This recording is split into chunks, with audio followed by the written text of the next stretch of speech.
Mon entreprise fabrique des équipements et c'est très remarquable. Chaque fois que je vais à une exposition, je présente par exemple un distributeur automatique de boissons. Dès que les gens rentrent, ils voient le distributeur, je fais la démo. La première réaction, c'est « les Blancs sont forts ». Je lui dis « mais c'est écrit dessus « Made in Africa ». Il dit « ah bon, donc vous assemblez ?» Je dis que non, on fabrique. Il veut se convaincre qu'il y a quelque chose qui ne va pas. Son cerveau bug. L'idée de la création africaine nous échappe. On est coupé de ça. Et c'est la grande bataille que nous devons mener. C'est les industries créatives. Le système est bâti pour que nous ne fabriquions rien.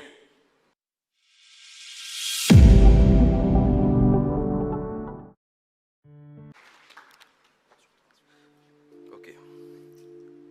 Alors, je sais que nous sommes tous Mansa, si nous sommes là, et que nous savons que l'Afrique ne sera pas ce qui va arriver. L'Afrique sera ce que nous ferons. Et les autres commissions sont importantes parce que ça prépare qui nous sommes.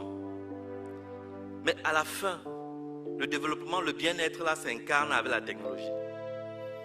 Quand nous disons qu'un pays est développé, c'est parce que nous voyons la technologie. Il n'y a pas de développement sans science et technologie. Évidemment, nous allons à l'école, nous formons des ingénieurs depuis plusieurs décennies. Mais il faut se rendre à l'évidence. Probablement, ce que nous apprenons à l'école ne nous prépare pas à développer l'Afrique. Dans cette salle, si on vous dit de chercher quelque chose fabriqué ici, à part le tam-tam, peut-être l'eau, vous aurez du mal. Si vous allez au supermarché, vous aurez l'impression que vous êtes dans un désert intellectuel. Parce que tout semble importé. Bref, tout ce qui est manufacturé. Et pourtant, nous dépensons beaucoup pour nos universités, centres de recherche. Mais qu'est-ce que ces gens font? Nous sommes face à un canular. C'est-à-dire que, en fait, nos universités, nos centres de recherche sont à la remorque d'un système international qui n'a rien à voir avec nos pays. Et nous finançons ça. La vérité, c'est que vous, parents, vous envoyez les enfants à l'université, vous êtes conscients qu'ils n'apprennent pas grand-chose d'utile. Mais vous êtes sous un chantage du diplôme. L'État, de son côté, n'a pas mis la créativité au cœur de son business model.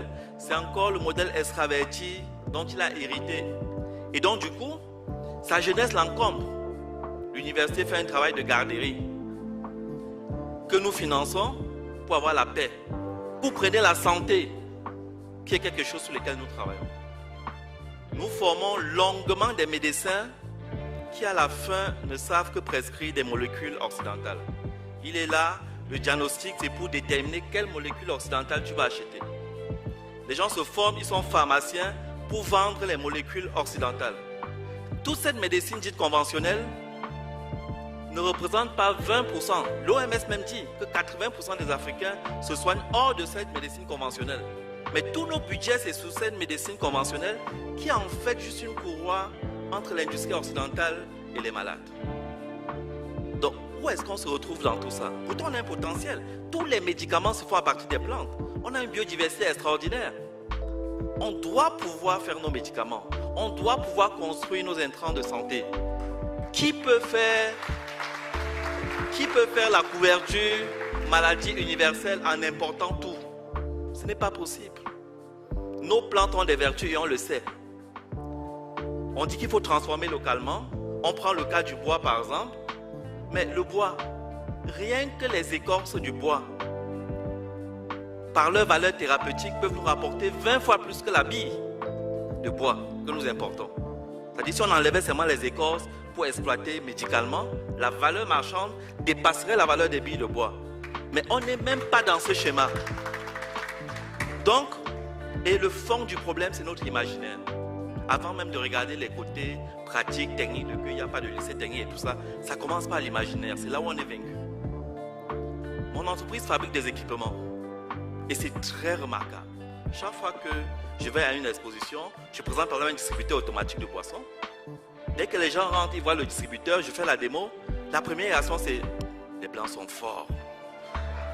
Je lui dis « mais c'est écrit dessus « Made in Africa ». Il dit « ah bon, donc vous assemblez ?» Je dis que non, on fabrique, il veut se convaincre qu'il y a quelque chose qui ne va pas. Son cerveau bug. L'idée de la création africaine nous échappe, on est coupé de ça. Et c'est la grande bataille que nous devons mener, c'est les industries créatives. Nous encore, les gens de notre génération tout petits, on faisait au moins les avions avec le papier, on faisait les vélos avec le bambou, mais les enfants d'aujourd'hui sont sur les écrans. Mais qu'est-ce qu'ils regardent sur les écrans?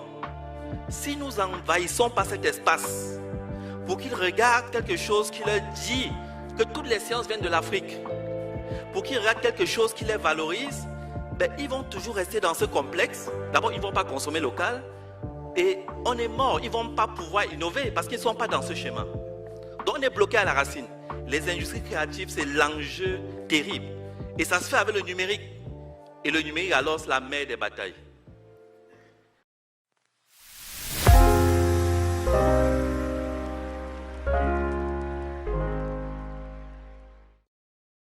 Si nous restons passifs dans le numérique, mais les gens vont nous programmer. C'est-à-dire qu'on va devenir des esclaves consentants. Parce qu'ils nous touchent dans des aspects cognitifs. Donc, c'est vrai qu'on a un petit retard. Internet n'est pas disponible partout. Mais nous allons vite. Il y a de l'espoir. Et notre population est jeune. Donc, le numérique peut devenir une arme puissante. Nous ne devons pas louper le coche du numérique. J'invite vraiment nos États, c'est ce que nous faisons à la Commission, à gagner au moins la bataille du numérique. Et puis s'interroger sur l'outil lui-même, l'université, et puis le cadre réglementaire. Le système est bâti pour que nous ne fabriquions rien. On vous parle des normes. Dès que vous avez fabriqué quelque chose, le premier fonctionnaire que vous rencontrez, est-ce que c'est conforme à la norme? Il ne sait même pas lui-même de quelle norme il parle. Il n'y a aucun banc d'essai. Il n'y a aucun banc d'essai pour évaluer les normes dont il est question. Ne vous leurrez pas, les normes ne sont pas neutres. Les normes doivent être construites par les Africains en tenant compte de ce qui peut se produire localement et avec un minimum, il faut trouver le juste milieu entre la protection des citoyens et la possibilité pour les Africains de fabriquer. Ça ne se passe pas autrement ailleurs. Et puis on va faire évoluer les normes au fur et à mesure.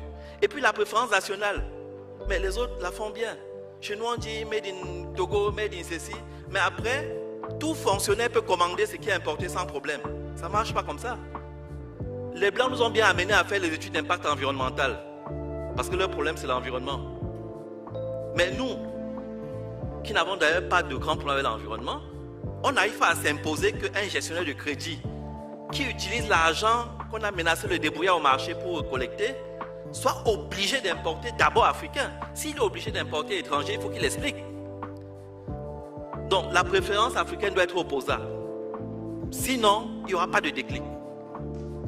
Donc, nous sommes dans une commission où nous regardons comment on peut mettre les sciences et technologies au service du développement. Progressivement, on va entrer dans les détails, mais c'était ça les grands chantiers, le cadre réglementaire, le numérique, la santé, l'énergie et les universités, les centres de recherche. C'est quoi fondamentalement? Parce que normalement, dans la bataille du développement, les universités sont censées être nos généraux. Mais comme c'est les Occidentaux qui financent leurs recherches, ils publient là-bas. Et quand ils sont finis par avoir le grade là-bas, ils viennent ici nous demander des situations de rente, parce qu'ils sont des grands professeurs. Ils n'ont rien changé sur notre environnement. Il faut sortir d'ailleurs ces structures de l'État et voir comment les contractualiser, les financer contre des résultats concrets pour notre développement. Donc, j'en termine là. Nous sommes héritiers d'une civilisation forte. Nous devons en être fiers, nous devons la défendre. Et on n'a pas à rougir. Sur le plan des sciences et technologies, tous les fruits archéologiques le montrent.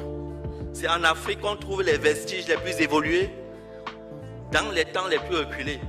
Il faut que notre jeunesse s'empare de cette réalité et ait la puissance de forger son destin. Je vous remercie.